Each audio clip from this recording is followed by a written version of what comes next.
Ошол эле беренеде жазып атасыздар 2021 жылы 28 ноябрда 2,5 миллион шайлоочу катталган эмес деп атасыздар. Ошону көбөйткөндө 5 000 сом көбөйткөндө 12,5 миллиард сом болуп калып атат да. Не обязательно деп атам, сен бул эле эмнеле сайлап атасың буну? Эмнени сайлап атасың? Мен айтып атам, ол жазганыңарды айтып атам. Жок, бул биринчи окууда, экинчи окууда. Айырмасы жок мага. Мыйзам долбоорун алып келип атасыздарбы? Мыйзам долбоор жөнүндө мен айтып атам. Эмне деп жазылганын мен сизге окуп берип атам.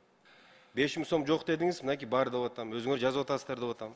Бул жерде айтып атам. Айыппулга адам баласын салганга шайлоого барасың же барбайсың дегенге эч кимдин укугу жок деп атам. Анын үчүн баш мыйзам конституцияны алмаштырыш керек деп атам. Андан көрөк мунун жол механизмин биякта мына БШК айтып атат. Жана лотерея жолу менен болобу? Мындай үгүттөө иштер боюнча болобу? Мындай кызыктырыш керек да. А кызыктырган жолу акча менен эмес, коркутуу жолу менен эмес. А болгон депутат болсоң, сен өзүң аброюңду көтөр анда. Аброюңа жараша эл келет да шайлап берет.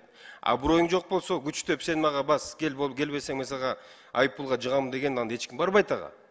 Эмкиде мында 30% келбесе, могу мыйзамды кабыл алышы менен 100% келбейт. Себеби дегенде бул уже расмийлеп айтканда беспредел болуп калат.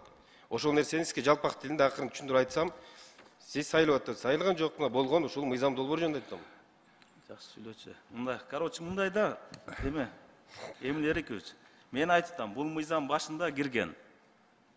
Бирок бул жөнүндө Тазой Курамович, мен сизден бир нерсени сурайын. Жок, мындай да, бул жердечи, бул 5 000 сом бул обязательно акыркы чечим эмес.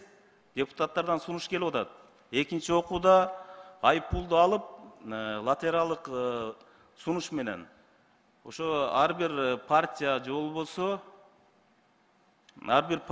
болбосо койгон кандидаттардын акчасын БШКдан кайтарып бербестен ошону элдерге кызыктыруу жолунда сунуштап, эң негизгиси конституцияга укук эмес, милдет катары да киргизип берели деп атабыз да, ошонучу. Милдет катары киргизбесек, мынандай шайлоодо адамдарыбыз эгерде милдеттүү түрдө келип мамлекет үчүн, өкмөт үчүн өзүнүн милдетин аткарып кетпесе, бул шайлоонун аягы жакшы болбойт. Көрүп атпайсызбы? Рахмат.